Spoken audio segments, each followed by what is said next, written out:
ஒரு கணவன் மனைவி எப்போ பார்த்தாலும் அவங்க ரெண்டு பேருக்கும் இடையில சண்டை வந்துக்கிட்டே இருந்தது. இதில் என்ன ஆச்சரியங்கிறீங்களா? நான் அதுக்காக சொல்ல வரல, இது வேறு விஷயம். அதாவது சண்டை போடாமல் இருக்கிறதுக்கு வழி சொல்கிற தகவல் இது. நான் சொன்ன அந்த கணவன் மனைவி எப்படின்னா, கணவன் ஒரு வார்த்தை சொன்னால் மனைவிகிட்டேருந்து 2 வார்த்தை பதிலாக வரும். இதுக்கு கணவன்கிட்டேருந்து 4 வார்த்தை பதிலாக வரும்.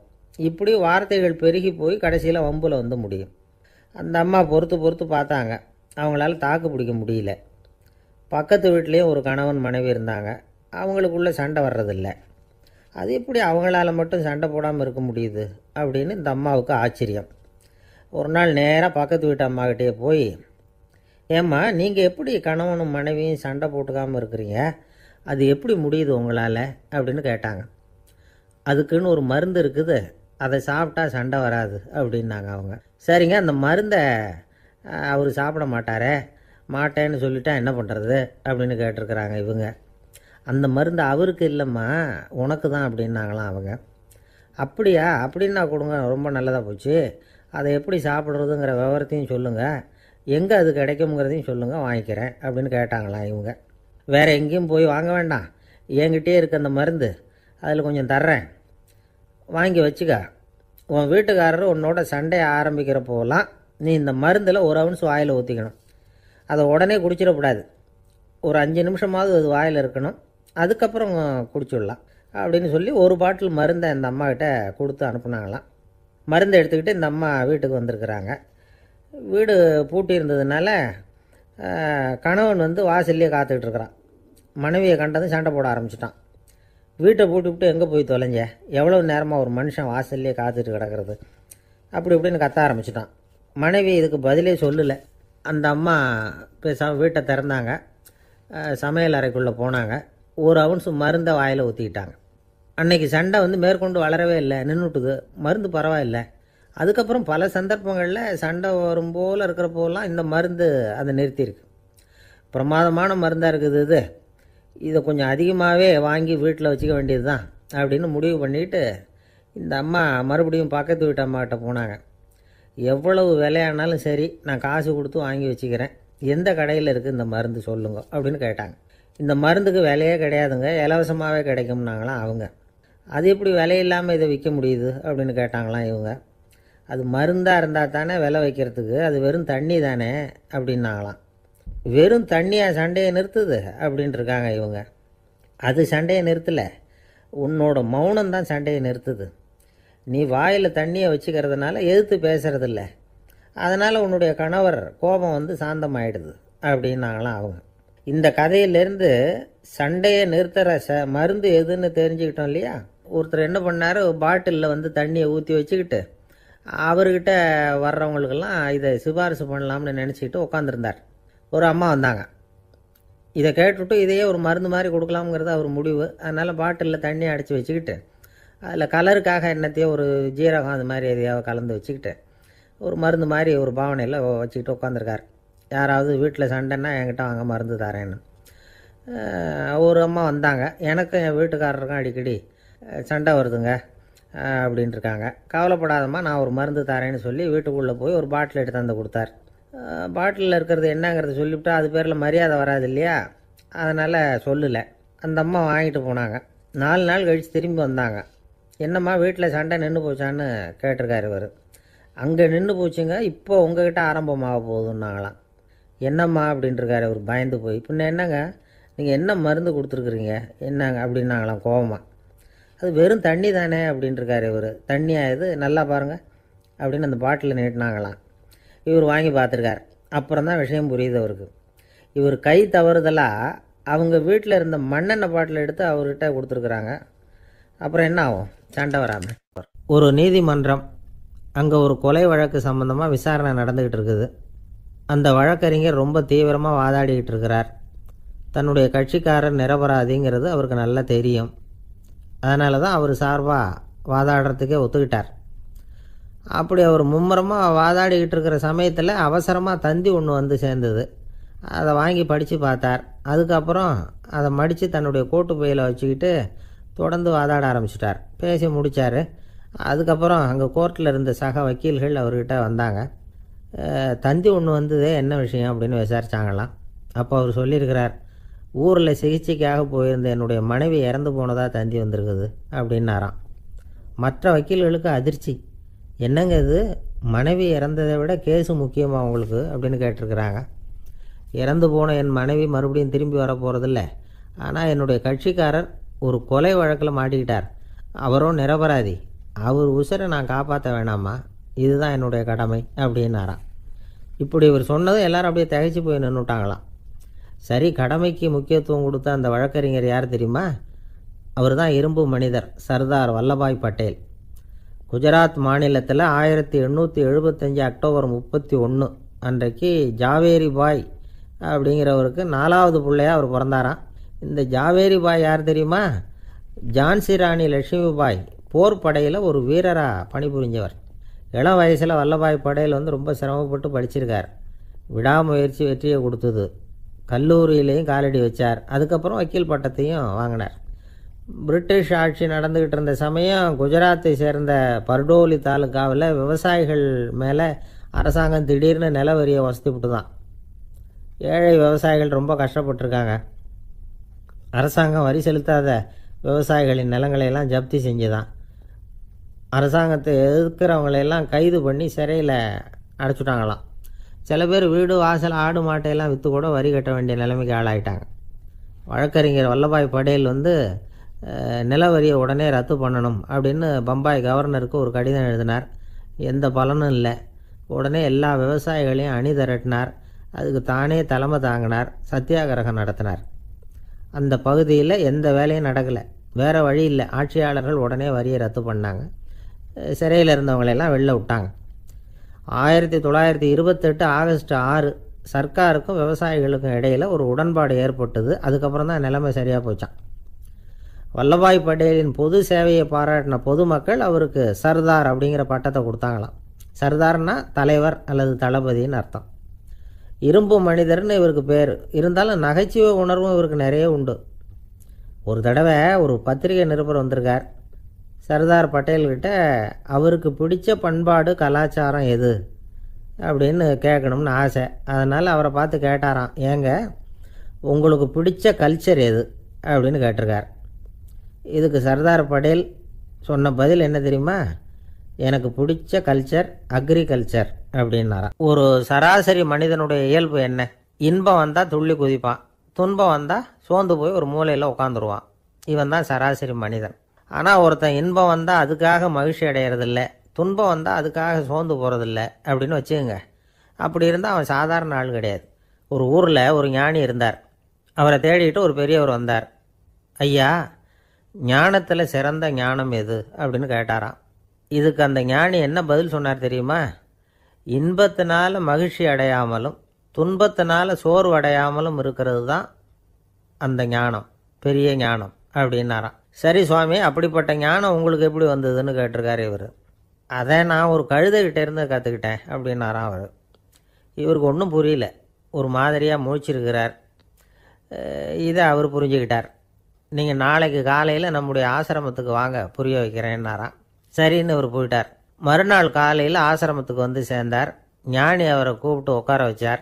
வாங்க, இப்படி உட்காருங்க, கொஞ்சம் நேரத்தில் இந்த வழியாக ஒரு கழுதை போகும், அதை கவனித்து பாருங்கன்னாராம். இவருக்கு இன்னமும் ஒன்றும் புரியாமல் போச்சு. ஒரே குழப்பம். இருந்தாலும் அந்த ஞானி சொன்னது மாதிரியே உட்காந்துருக்கிறார். கொஞ்சம் நேரத்தில் அந்த வழியாக ஒரு கழுதை போச்சு. அது முதுக நிறைய அழுக்கு மூட்டைகள், அதை சுமந்துக்கிட்டு போகுது. ஒரு சலவை தொழிலாளி அதை ஓட்டிகிட்டு போகிறார். கொஞ்சம் தூரத்தில் ஒரு ஆறு இருக்குது. அங்கே போய் துணியெல்லாம் சுத்தப்படுத்திக்கிட்டு சாயந்தரமாக திரும்பி இந்த வழியாகவே வருவாங்க. ஞானி சொன்னது மாதிரியே இந்த பெரியவர் அழுக்கு மூட்டையை சுமந்துக்கிட்டு போகிற அந்த கழுதையை கவனித்தார். கழுதை போயிட்டுது. அதுக்கப்புறம் ஞானியை திரும்பி பார்த்தார். இப்போ அந்த ஞானி சொன்னார், சாயந்தரம் வரைக்கும் நீங்கள் இங்கேயே இருக்கணும்னார். அதே மாதிரி இவர் இருந்தார். சாயந்தரமாக அந்த ஞானி சொன்னார், ஐயா, இப்போ கொஞ்ச நேரத்தில் அந்த கழுதை இந்த வழியாக திரும்பி வரும், அதையும் கவனித்து பாருங்கன்னார். இவரும் கவனித்து பார்க்குறார். கழுதை வந்தது. அது முதுகில் சலவை செய்யப்பட்ட துணி மூட்டை. அது பாட்டுக்கு சுமந்துக்கிட்டு போய்கிட்டு இருக்குது. பெரியவருக்கு ஒன்றும் புரியல. பொறுமை இழந்துட்டார். சரி சுவாமி, இந்த கழுதைக்கும் உங்கள் ஞானத்துக்கும் என்ன சம்பந்தம் அப்படின்னார். இப்போ அந்த ஞானி விளக்கினார். ஐயா, இந்த கழுதை இதே மாதிரி தினமும் காலையில் அழுக்கு மூட்டைகளை சுமந்துக்கிட்டு ஆற்றுக்கு போகுது. மாலையில் வெண்மையான சுத்தமான துணிகளை சுமந்துக்கிட்டு திரும்பி ஊருக்கு போகுது. காலையில் இது போகும் பொழுது முதுகில் அழுக்கு மூட்டைகளை சுமந்துக்கிட்டு போகிறோமேங்கிற வருத்தமும் அதுக்கு கிடையாது. சாயந்தரம் திரும்பி வரும்பொழுது சுத்தமான துணிகளை சுமந்துக்கிட்டு வர்றோமேங்கிற மகிழ்ச்சியும் அதுக்கு இல்லை. இதை பார்த்து தான் நானும் அது மாதிரி ஞானத்தை கற்றுக்கிட்டேன் அப்படின்னாராம். அதனால் யார் கற்றுக் கொடுக்குறாங்க அப்படிங்கிறத விட எதை கற்றுக்கிறோம் அப்படிங்கிறது தான் முக்கியம். ஒரு சினிமா பார்க்குறோம், ஒரு அருவி கொட்டுறது மாதிரி காட்சி வருது, தண்ணீர் வழியுது. படம் முடிஞ்சதும் பார்த்திங்கன்னா அந்த திரை என்ன நனைஞ்சு போயா இருக்கும். ஒரு தீப்பிடிச்சு எரியிற காட்சியை சினிமாவில் பார்க்குறீங்க, காட்சி முடிஞ்சதும் அந்த வெண் திரையே கருகி போயா இருக்கும். படத்தில் வர்ற தண்ணீரும் நெருப்பும் அந்த திரையை பாதிக்கிறது இல்லை. நாம் அந்த திரை மாதிரி இருக்கிறதுக்கு கற்றுக்கணுமா. அந்த பக்குவம் வந்துவிட்டதுன்னா இன்பமும் துன்பமும் நம்ம எதுவும் செய்யாது. ஒரு சினிமாவை பார்க்குற வரைக்கும் சிரிக்கலாம், அழலாம். பார்த்துட்டு வெளியில் வரும்பொழுது அழுதுகிட்டே வரக்கூடாது. ஒருத்தர் வந்தார், அப்படி படம் முடிஞ்சு வெளியில் வரும்பொழுது அருவி மாதிரி கண்ணீர் சிந்திக்கிட்டே வரார். ஏன் சார் படம் அவ்வளவு சோகமா அப்படின்னு கேட்டார். இன்னொருத்தர், இல்லை சார் கூட்டம் ரொம்ப குறைச்சல் சார், மொத்தம் படம் பார்க்க வந்தவங்களே 15 பேர் தான் சார் அப்படின்னார் கண்ணீரை தொடச்சிக்கிட்டே. அதுக்கு நீங்கள் ஏன் சார் அழறீங்கன்னு கேட்டார் அவர். இந்த படத்தோட தயாரிப்பாளரே நான் தான் சார் அப்படின்னாரா இவர். ஒரு அழகான கடற்கரை, சுற்றுலா பயணிகள் நிறைய பேர் அங்கே போகிறது வழக்கம். சனி ஞாயிறு கூட்டம் அதிகமாக இருக்கும். அதோட விளைவு என்னங்கிறது அடுத்த நாள் தான் தெரியும். ஆமாம், அந்த கடற்கரையை சுத்தப்படுத்துகிற தொழிலாளிகள் திங்கட்கிழமை ரொம்ப சிரமப்படுவாங்க. சனி ஞாயிறு வந்த கூட்டம் கடற்கரை பூராவும் காலி ஐஸ்கிரீம் கப்புகளில் வீசி எறிஞ்சிட்டு போயிருக்கும். ஆயிரக்கணக்கான கப்புகள் அங்கே பரவலாக கிடக்கும். அதையெல்லாம் பொறுக்கி எடுத்து சுத்தம் பண்ணி ஆகணும். இதனால் திங்கட்கிழமை வேலைக்கு வர்றதுக்கு எல்லோரும் பயப்படுவாங்க. அப்படி ஒரு நிலைமை. பல பேர் அன்னைக்கு லீவ் எடுத்துகிட்டு போய்டுறது வழக்கம். நமக்கு எதுக்கு இன்றைக்கி தொந்தரவுன்னு. இது ஒரு பெரிய பிரச்சனையாக இருந்தது. இதுக்கு என்ன பண்ணலாம் அப்படின்னு யோசனை பண்ணாங்க. ஒரு ஆலோசனை கூட்டத்துக்கு ஏற்பாடு பண்ணாங்களாம். அந்த நகர நிர்வாக அலுவலர்கள், பணியாளர்கள் எல்லாரும் அதில் கலந்துக்கிட்டாங்க. கூட்டம் ஆரம்பமாச்சு. ஆரம்பத்தில் சொன்னாங்க, இந்த பிரச்சனைக்கு ஒரு தீர்வு வேணும், என்ன பண்ணலாம், அதை முடிவு செய்கிறதுக்கு தான் இந்த கூட்டம். இதில் நீங்கள் செய்ய வேண்டியது என்னென்னா, உங்களுக்கு தோன்றுகிற யோசனை எதுவாக இருந்தாலும் சொல்லுங்கள். கொஞ்சம் கூட தயக்கம் வேண்டாம். நாம் சொல்கிற யோசனை ஈடுபடுமா படாதா அப்படின்லாம் யோசிக்க வேணாம். எல்லாருடைய யோசனைகளையும் அப்படியே பதிவு செய்துக்கிறோம். கடைசியாக அதிலேருந்து ஒரு சிறந்த யோசனையை தேர்வு பண்ணி அதை பயன்படுத்தலாம். இந்த சந்தர்ப்பத்தில் இன்னொரு முக்கியமான வேண்டுகோள், எவ்வளவு சாதாரணமான யோசனையாக இருந்தாலும் சரி, அது சொல்லும் பொழுது அடுத்தவங்க ஏளனம் செய்யக்கூடாது. இது ஒரு பெரிய யோசனையா அப்படின்னு சொல்லி எதையும் அலட்சியப்படுத்தக்கூடாது. இதுதான் அந்த கூட்டத்தின் ஆரம்பத்தில் செய்யப்பட்ட அறிவிப்பு. உடனே அந்த கூட்டத்தில் இருந்தவங்க ஆளுக்கு ஒரு யோசனை சொல்ல ஆரம்பித்தாங்க. ஒருத்தர் எழுந்திருச்சார், இங்கே வர்ற சுற்றுலா பயணிகள்கிட்ட ஆளுக்கு $10 ஒரு டெபாசிட் மாதிரி வைப்பு பணமாக வாங்கிக்கணும். காலி ஐஸ்கிரீம் கப்பை திருப்பி கொடுத்தா அந்த பணத்தை திருப்பி கொடுத்துடலாம். இப்படி ஒரு ஏற்பாடு பண்ணிக்கிட்டால் கப்புகளை தேடி பொறுக்கிட்டு இருக்க வேண்டியதில்லை, எல்லாம் ஒரே இடத்துக்கு சேர்ந்துடும். அப்படியே நாம் தூக்கிட்டு போய் ஒரு இடத்துல கொட்டி விடலாம் அப்படின்னார். இன்னொருத்தர் எழுந்திரிச்சார், கப்பை கீழே போட்டால் $50 அபராதம் அப்படின்னு அங்கங்கே போர்டு எழுதி வச்சுடலாம். கப்புகளை போடுறதுக்கு அங்கங்கே பெரிய கூடைகளை வச்சுடலாம். நாம் சாவகாசமாக அந்த கூடைகளை சேகரம் பண்ணிக்கலாம் அப்படின்னாராம். இன்னொருத்தர் எழுந்திரிச்சு கொஞ்சம் கோபமாக பேசினார். கப்புகளை அவங்க வாயிலே திணிச்சுடணும், அதுகளை முன்னு சாப்பிட்டு பார்த்தா தான் தெரியும் அது எவ்வளவு கஷ்டங்கிறது அப்படின்னு ரொம்ப கடுமையாக பேசியிருக்கார். இது வேடிக்கையாக தெரிஞ்சாலும் இந்த யோசனையும் பதிவு செஞ்சுக்கிட்டாங்களாம். இப்படி பல யோசனைகள். கடைசியாக எல்லாத்தையும் படித்து பார்த்துட்டு பரிசீலனை பண்ணாங்க. அப்புறம் தான் யோசனை வந்தது. இவர் வேடிக்கையாக சொன்னது, கப்புகளை அவங்கவுங்க வாயிலே திணிச்சு சாப்பிட சொல்லணும், அதுதான் தண்டனைன்னார்ல. ஏன் அப்படி சாப்பிட்றது மாதிரியே கப்புகளை தயார் பண்ண என்ன அப்படின்னு சிந்திக்க ஆரம்பித்தாங்களாம். ஆகா, அதுதான் சரின்னு ஒரு முடிவுக்கு வந்தாங்க. அதுலேருந்து உருவானது தான் இந்த வேஃபர் கப்ஸ். ஐஸ்கிரீமை சாப்பிட்டு முடித்ததும் கப்பையும் சாப்பிட்டுடலாம். கோன் ஐஸ்கிரீம் சாப்பிட்றோம்ல, அதுதான். அமெரிக்காவில் மியாமி கடற்கரையில் ரொம்ப காலமாக இருந்துக்கிட்டு வந்த குப்பை பிரச்சனைக்கு இப்படி தான் ஒரு தீர்வு வந்து தான். இதிலேருந்து நாம் புரிஞ்சிக்க வேண்டியது என்னென்னா, நாம் அன்றாடம் எத்தனையோ பிரச்சனைகளை சந்திக்கிறோம், அதுக்கெல்லாம் தீர்வு உண்டு. அது எங்கே ஒளிஞ்சிருக்குன்னு கண்டுபிடிக்கணும். அந்த அந்த யோசனையையும் நல்லா தீவிரமாக யோசிக்கணும். யார் என்ன யோசனை சொன்னாலும் அதை அலட்சியப்படுத்தக்கூடாது. அக்கறையோடு கவனிக்கணும், அதை யோசித்து பார்க்கணும். ஒருத்தர் குதிரை ரேஸுக்கு போனார், பணம் கட்டினார், தோற்று போயிட்டார். மறுபடியும் போனார், பணம் கட்டினார், தோற்று போனார். அடுத்த தடவையும் பணம் கட்ட போனப்போ அவரை தடுத்து கேட்டோம், ஏன் சார் ஏற்கனவே விட்டது போதாதா, இன்னமும் இருக்கிறத விடணுமா அப்படின்னு கேட்டோம். விட்டதையெல்லாம் மொத்தமாக எடுக்க வேணாமா சார், அதுக்காக தான் தொடர்ந்து பணம் கட்டுறேன்னார் அவர். இவரை திருத்துறது ரொம்ப கஷ்டம். இது ஒரு மனநோய். மனநோய்களில் பல வகை உண்டு. மனநோய்கள் பிரிவு அட்டவணையில் சூதாட்டம்ங்கிறது அவதியுறும் நோய் அப்படிங்கிற தலைப்பில் வருது. சூதாட்டம் வந்து 2 வகைப்படும்னு சொல்கிறாங்க உளவியல் நிபுணர்கள். ஒரு வகை எப்படின்னா, நண்பர்களோடு சேர்ந்துக்கிட்டு மகிழ்ச்சியும் கிளர்ச்சியும் அடையிறதுக்காக ஈடுபடுறது. பிரச்சனைகளை தீர்க்கறதுல ஒரு ஆர்வம், கேளிக்கைக்காக கொஞ்சம் விட்டு பிடிக்கிறது அப்படிங்கிற மனுஷனுடைய அடி மனசில் உள்ள விபரீத பிணைய சுபாவம், இதெல்லாம் அதுக்கு காரணம். இன்னொரு வகை எப்படின்னா, சூதாட்டத்தில் ஈடுபட்டு ஒரு கட்டாய நிலைமைக்கு ஆளாயிடுறது. ஈடுபடு அப்படின்னு மனசு ஒரு வெறித்தன்மையை தூண்டிக்கிட்டே இருக்கும். இப்படிப்பட்டவங்களுக்கு நாம் தோத்துக்கிட்டு இருக்கோங்கிறது தெரியும், நாம் ஜெயிக்கிறதுக்கான சந்தர்ப்பம் இல்லைங்கிறதும் தெரியும். இதனால் நமக்கும் கஷ்டம், நம்ம சுற்றி இருக்கிறவங்களுக்கும் கஷ்டங்கிறதும் புரியும். அப்படி இருந்தும் சூதாடுவாங்க. இதுக்கு காரணம் சூதாடியின் பகற்கனவு அப்படிங்கிறாங்க நிபுணர்கள். இந்த நிலைமைக்கு கட்டாய சூதாட்டம் அல்லது நிர்பந்த சூதாட்டம் அப்படின்னு பேர் வச்சிருக்கிறாங்க. இப்படிப்பட்ட ஆசாமி இருக்கிறது பூரா விட்டுருவான், கடன் வாங்குவான், திருடுவான். இருந்தாலும் என்னைக்காவது ஒரு நாள் ஜெயிச்சிருவேன் அப்படின்னு சொல்லிக்கிட்டே இருப்பான். விட்டதை எடுத்துடுவேங்கிற ஒரு நம்பிக்கை சுடர் அவனுக்குள்ளே எரிஞ்சிக்கிட்டே இருக்கும். இவனை வந்து மனநோயாளி அப்படின்னு சொல்லிட முடியாதான். என்ன காரணம்னா, இது மாதிரி ஆளுங்க கிட்ட மன போராட்டமோ கவலையோ பதட்டமோ இருக்கிறது இல்லை. சில விசேஷமான குணங்கள் இவங்க கிட்ட உண்டு. எதிர்ப்பு உணர்ச்சி, சிறுபிள்ளைத்தனம், சட்டத்திட்டங்களையும் சம்பிரதாயங்களையும் உட தெரியாத மனப்போக்கு, பொறுப்பில்லாத தன்மை, நெறி தவறி நடக்கிறது எல்லாம் இவங்ககிட்ட உண்டு. ஆனால் வெளிப்பார்வைக்கு ரொம்ப சிநேகமாக இருப்பாங்க, அன்பாக இருப்பாங்க. அப்படி இருக்கிறதாக காட்டிக்குவாங்க. ஒரு அம்மா தன்னோட வீட்டுக்காரரை ஒரு மனநல மருத்துவர்கிட்ட அழைச்சிட்டு வந்தாங்களாம். டாக்டர், இவருக்கு கோன் ஐஸ்கிரீம் பிடிக்கல, பேப்பர் கப்பில் இருக்கிற ஐஸ்கிரீம் தான் வேணும்னு அடம் பிடிக்கிறார் அப்படின்னாங்களாம். அது ஒன்றும் தப்பு இல்லையேன்னாராம் டாக்டர். இதுக்கு அந்த அம்மா சொன்னாங்களாம், இவர் கப்பு ஐஸ்கிரீம் வாங்குறதுல தப்பு இல்லை டாக்டர், பிரச்சனை அது இல்லை.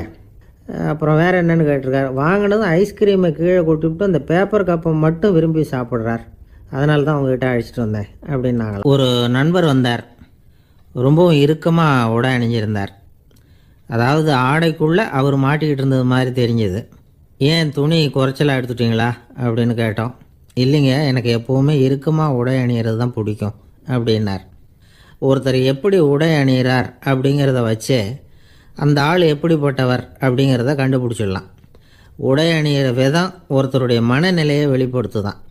இப்போ இறுக்கமான உடை அணிகிறவங்க பொதுவாக மன நிம்மதி இல்லாதவங்களாக இருப்பாங்களாம், கோபக்காரங்களாக இருப்பாங்களாம். ரொம்ப தொலைதொலைப்பாக ஆடை அணிகிறவங்க இருக்கிறாங்கல்ல, அவங்கெல்லாம் அமைதியான ஆளாக இருப்பாங்களாம், சாந்தமாக இருப்பாங்களாம். இவங்கெல்லாம் போராடுறதுக்கு சரியாக வரமாட்டாங்களாம். இப்படி ஒரு கணிப்பு இருக்குது. அதனால தான் போர் வீரர்களுக்கெல்லாம் இறுக்கமான உடையை தான் கொடுக்கறது வழக்கம். ஆனால் சன்னியாசிகளை பாருங்கள், அவங்களுக்கெல்லாம் ரொம்ப தொலை உடைகள் தான். அவங்கெல்லாம் வந்து டைட் பேண்ட் போட்டுக்கிட்டு நிற்க மாட்டாங்க சன்னியாசிகள்லாம். அதே மாதிரி சன்னியாசிகள்லாம் காவி உடையை தேர்ந்தெடுக்கிறதுக்கும் காரணம் உண்டு. பல ஆண்டுகள் சோதனை செஞ்சு பார்த்துட்டு தான் சன்னியாசத்துக்கு காவி தான் சரி அப்படின்னு முடிவு பண்ணியிருக்கிறாங்க. இப்போ பௌதீக விஞ்ஞானப்படியும் அதுதான் சரி. அதாவது சூரிய ஒளியில் வந்து 7 வண்ணங்கள் உண்டு. ஒரு பொருள் மேலே அது விழும்பொழுது அந்த பொருள் நமக்கு சிவப்பாக தெரிஞ்சதுன்னா அந்த பொருள் வந்து சிவப்பை தவிர மற்ற எல்லா நிற கதிர்களையும் உள்வாங்கிக்கிட்டு சிவப்பு நிறத்தை மட்டும் வெளியில் விடுது. அதாவது விலக்கி விடுது. அதனால தான் அந்த பொருள் வந்து சிவப்பாக தெரியுது. உடல் ஆரோக்கியத்துக்கு ஓரளவு சிவப்பு தேவைப்படுது. அதனால தான் காவி உடை அணிஞ்சால் சூரிய ஒளி ஓரளவு சிவப்பை விலக்கிவிடும். அதாவது சிவப்பின் பலனும் கிடைக்கும், இந்த சிவப்பின் கெடுதலும் இல்லை அப்படின்னு யோசனை பண்ணாங்க. காவி வந்து உதய வேளையின் நிறம். கீழ் வானத்தில் கதிர் உதிக்கிற வேளையில் முதல் ஒளி தோன்றுகிற நேரத்தில் காவி நிறம் தான் கசியும். தியானம் செய்கிறப்போ முதல்ல காணக்கூடிய ஒளி காவி நிறம்தான். தியானத்தின் உச்ச நிலையின் நிறம் நீலம். தியானம் வந்து காவி நிறத்தில் ஆரம்பமாகி நீல நிறத்தில் நிறைவடைகிறது அப்படிங்கிறார் ஓஷோ. நீலம் வந்து தியான சிகரம், காவி வந்து தியான ஆரம்ப குறியீடு, ஒரு சன்னியாசியின் ஆரம்ப தரிசனம் அப்படிங்கிறார் அவர். ஒருத்தர் நாள் பூரா காவி உடையே அணிஞ்சிருந்தா அந்த நிறம் வந்து அவருக்கு வந்து தியானத்தை பற்றிய நினைவை வந்து ஊட்டிக்கிட்டே இருக்கும். இப்படியே வந்து ஆடைக்கும் தியானத்துக்கும் இடையில் ஒரு தொடர் ஏற்படுது. ஒரு துறவியின் உள்ளார்ந்த பண்பாக அது மாறுது. கடை வீதியில் ஒரு பொருள் வாங்க போகிறோம், அது மறந்துடக்கூடாதுங்கிறதுக்காக ஞாபகம் முடிச்சு போட்டுக்கிறோம். அந்த முடிச்சுக்கும் பொருளுக்கும் தொடர்பு இல்லை.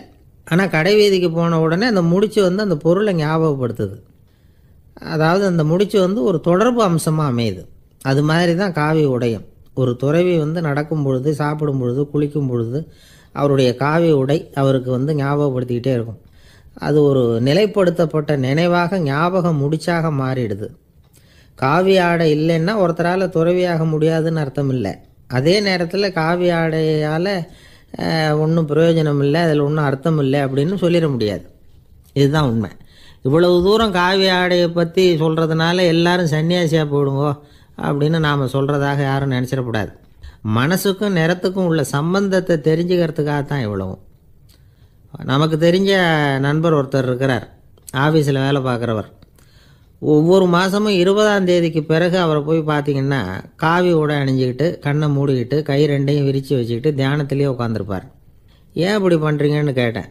அதாவது 20ஆம் தேதிக்கு பிறகு என் கையில் ஒரு பைசா கூட கிடையாது, ஒரு சன்னியாசி லெவலில் இருக்கிறேன், என்கிட்ட எதுவும் செலவுக்கு கேட்காத அப்படின்னு என் மனைவிக்கு நாசூக்காக உணர்த்துறதுக்காக அப்படி உட்காந்துருப்பேன் அப்படின்னு விளக்கம் கொடுக்குறார் அவர்.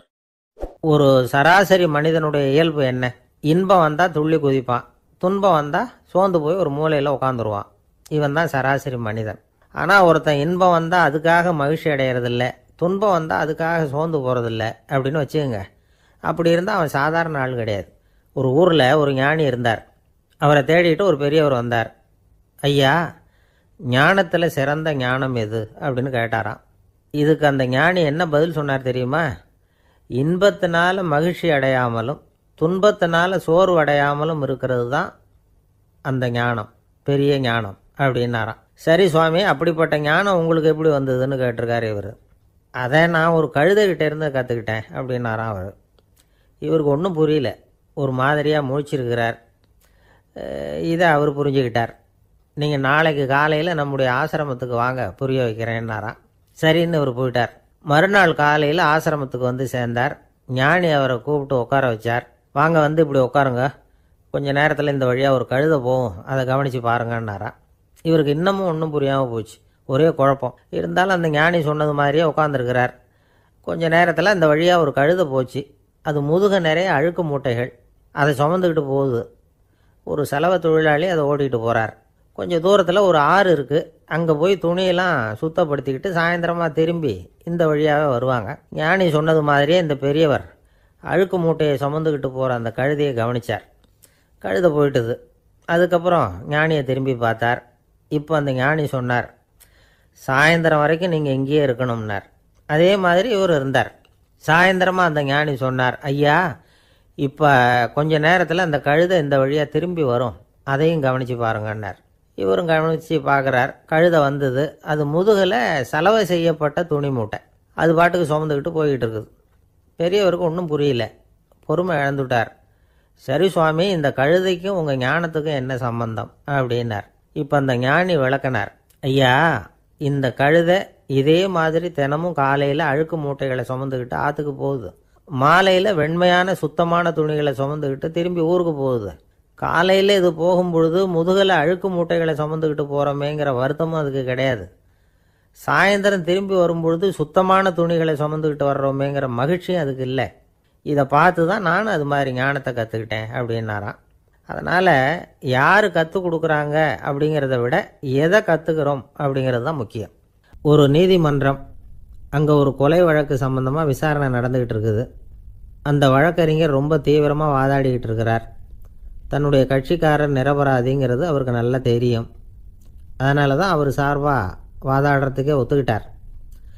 அப்படி அவர் மும்முரமாக வாதாடிக்கிட்டு இருக்கிற சமயத்தில் அவசரமாக தந்தி ஒன்று வந்து சேர்ந்தது. அதை வாங்கி படித்து பார்த்தார். அதுக்கப்புறம் அதை மடித்து தன்னுடைய கோட்டு பையில் வச்சுக்கிட்டு தொடர்ந்து வாதாட ஆரம்பிச்சிட்டார். பேசி முடித்தார். அதுக்கப்புறம் அங்கே கோர்ட்டில் இருந்த சக வக்கீல்கள் அவர்கிட்ட வந்தாங்க. தந்தி ஒன்று வந்ததே, என்ன விஷயம் அப்படின்னு விசாரித்தாங்களாம். அப்போ அவர் சொல்லியிருக்கிறார், ஊரில் சிகிச்சைக்காக போயிருந்த என்னுடைய மனைவி இறந்து போனதாக தந்தி வந்திருக்குது அப்படின்னாராம். மற்ற வக்கீல்களுக்கு அதிர்ச்சி. என்னங்க இது, மனைவி இறந்ததை விட கேஸு முக்கியமாக உங்களுக்கு அப்படின்னு கேட்டிருக்கிறாங்க.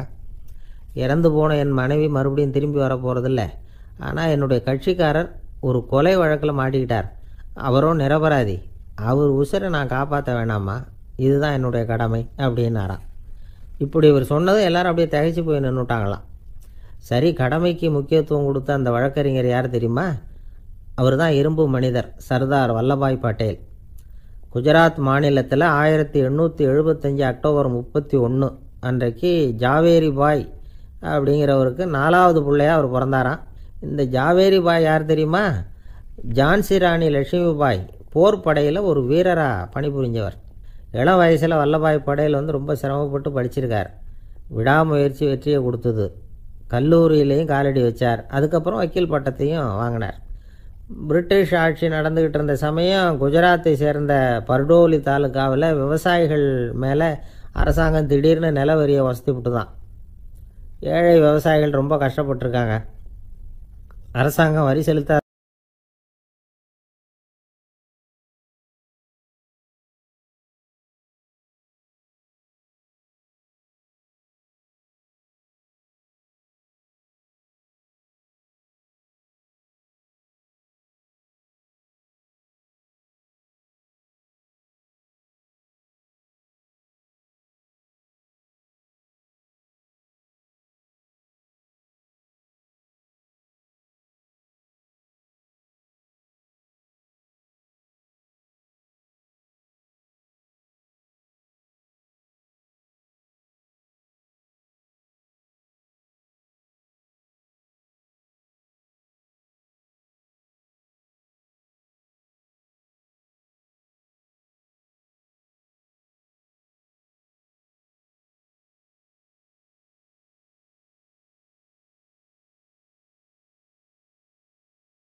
நமக்கு முன்னாடி நமக்கு வேண்டிய ஒருத்தர் ஒரு கிளாஸில் நமக்கு பழச்சாறு கொண்டாந்து வைக்கிறாருன்னு வச்சுக்கோங்க.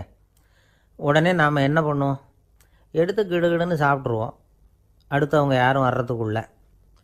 அதை விட்டுட்டு அதை கொண்டாந்து வச்சவர்கிட்டயே அதோட விலை என்ன அப்படி இப்படின்னு நான் கேட்டுக்கிட்டு இருப்போம். நாம் கேட்க மாட்டோம். ஆனால் காந்திஜி அப்படி கேட்டாராம். எப்போ தெரியுமா? 1935. அந்த வருஷம் மே மாதத்தில் ஒரு நாள் காந்திஜி டெல்லியில் இருக்கிறார். அப்போ அவருக்கு 2 டம்ளர் மாம்பழச்சாறு கொண்டாந்து கொடுக்குறாங்க. அதை வாங்குறார். இதோட விலை என்ன அப்படின்னு கேட்டார் காந்திஜி. யாருக்கிட்ட கேட்டார்னா மனுபென் காந்திக்கிட்ட கேட்குறார். அவங்க தான் கொண்டாந்து கொடுக்குறாங்க. காந்திஜிக்கு உதவி செய்கிறதுக்காக அவர் கூடவே இருந்தவங்க அவங்ககிட்ட தான் கேட்குறார். காந்திஜி சும்மா வேடிக்கைக்காக இப்படி கேட்குறாருன்னு நினச்சிட்டாங்க அந்த அம்மா. அதுவும் இல்லாமல் அதோட விலையை கேட்டால் காந்திஜி நிச்சயமாக அதை சாப்பிட மாட்டார் அப்படிங்கிற பயம் வேறு. அதனால் அந்த அம்மா பதில் எதுவும் சொல்லாமல் கம்முன்னு இருந்துட்டாங்க. கொஞ்ச நேரம் ஆச்சு. அந்த பழச்சாறு வச்ச இடத்துல அப்படியே இருக்குது. வச்ச இடத்துல வச்சபடியே இருக்குது. காந்திஜி அதை சாப்பிடவே இல்லை. மனுபென் காந்தி பார்த்தாங்க. மெதுவாக காந்திஜிக்கிட்ட போய் அதை சாப்பிடுங்களேன் அப்படின்னாங்க. பழச்சாறு விலை என்னன்னு கேட்டேன். அதுக்கு பதில் இல்லை. அது முதல் தப்பு. பதிலை எதிர்பார்த்திருந்தும் அதை பற்றி விசாரிக்கலை. அது 2வது தப்பு. இப்படி 2 தப்புகளை பண்ணிவிட்டு என்கிட்ட வந்து இதை சாப்பிடுங்கன்னு சொன்னால் அது எப்படி அப்படின்னு கேட்டாராம் காந்திஜி. மனுபென் காந்தி என்ன சொல்கிறதுன்னு தெரியாமல் திகைச்சு போய் நின்றுக்கிட்டு இருந்தாங்க. காந்திஜி தொடர்ந்து சொன்னாராம். இப்போ என் முன்னாடி வச்சுருக்கிற இந்த பழச்சாறு விலை சுமாராக ஒரு ₹1/2 இருக்கும். அது அந்த காலத்து மதிப்பு. இந்த பழச்சாறு இல்லாமல் கூட என்னால் இருக்க முடியும். ஆனால் அவசியமான பொருள்களை வாங்கிறதுக்கு கூட சக்தி இல்லாத மக்கள் இந்த நாட்டில் நிறைய பேர் இருக்கிறாங்க. அப்படி இருக்கிறப்போ எனக்கு என்னத்துக்கு இந்த விலை உயர்ந்த பானம்? இதை இப்போ நான் சாப்பிட்டா என் உடம்பு வேணும்னா ஆரோக்கியமாகலாம், ஆனால் என் மனசு அமைதி அடையாது. எனக்கு என்னுடைய உடல் ஆரோக்கியத்தை விட மன ஆரோக்கியம்தான் முக்கியம். அதனால் இதை நான் சாப்பிட மாட்டேன், எடுத்துகிட்டு போயிடு அப்படின்னாராம். அந்த சமயத்தில் ஒரு அகதி பொண்ணு 2 குழந்தைகளோட காந்திஜியை பார்க்குறதுக்காக வந்தது. வணக்கம் சொல்லிச்சு. காந்திஜி உடனே தனக்கு முன்னாடி இருந்த பழச்சாற்றை எடுத்து அந்த பொண்ணுக்கிட்டேயும் குழந்தைகள்கிட்டையும் கொடுத்து சாப்பிட சொன்னார். அவங்க அதை வாங்கி ரொம்ப சந்தோஷத்தோடு சாப்பிட்டாங்களாம். அதை பார்த்த காந்திஜி முகத்தில் ஒரு புன்னகை, ஒரு பரவசம், ஒரு திருப்தி. அவர் மனசு நிறைஞ்சி இருந்தது. அப்போ அவர் சொன்னாராம், ஆண்டவன் எனக்கு எப்பவும் சரியான சமயத்தில் கை கொடுப்பாருங்கிறது அதுக்கு இதுதான் அத்தாட்சி. நான் ஒரு இக்கட்டான சூழ்நிலையில் இருக்கிறப்போ கூட கடவுளின் கருணையால் அந்த சூழ்நிலை என்னை பாதிக்கலை. என் கூட இவ்வளோ நாள் பழகியும் கூட இங்கே இருக்கிறவங்க எனக்கு அதிக விலையுள்ள பழரசத்தை கொடுத்தாங்க. ஆனால் சரியான நேரத்தில் அதை சாப்பிட வேண்டியவங்களை என்கிட்ட அனுப்பி வச்சு என்னை சந்தோஷப்படுத்தினார் கடவுள். அவருக்கு நன்றி அப்படின்னாராம் மகாத்மா காந்தி. உடல் ஆரோக்கியத்தை விட மன ஆரோக்கியம்தான் எனக்கு முக்கியம்னு சொன்னார் பாருங்கள். அதை நாம் எல்லாரும் மனப்பூர்வமாக இன்றைக்கி சிந்திச்சு பார்க்கணும். இந்த காலத்தில் எல்லாரும் அப்படியா நினைக்கிறாங்க? எனக்கு தெரிஞ்ச ஒருத்தர் இருந்தார். தினமும் காலையில் ஒரு காஃபி சாப்பிட உட்கார்ற நேரத்தில் பக்கத்து வீட்டுக்காரர் வந்து சேருவார் கரெக்டாக. உடனே அவரும் தனக்குன்னு வந்திருக்கிற காப்பியை எடுத்து மனப்பூர்வமாக பக்கத்து வீட்டுக்காரர்கிட்ட கொடுத்துருவார். அதுக்கப்புறம் அவருக்காக வேறு காப்பி போட்டு கொண்டாந்து கொடுத்தாலும் வேண்டான்னு சொல்லிடுவார். ஆண்டவனாக பார்த்து சரியான நேரத்தில் அவரை எங்கள் வீட்டுக்கு தினமும் அனுப்பி வைக்கிறார் அப்படிம்பார். ஏன் அப்படி சொல்கிறீங்க அப்படின்னு கேட்டோம் ஒரு நாள். அதுக்கு அவர் சொல்கிறார், எனக்கு என்னோட உடல் ஆரோக்கியம்தான் முக்கியம். இதை கடவுள் புரிஞ்சுக்கிட்டு எங்கள் வீட்டு காப்பியை சாப்பிட்றதுக்கு தினமும் அடுத்த வீட்டுக்காரனை அனுப்பி வைக்கிறார் அப்படின்னார் அவர்.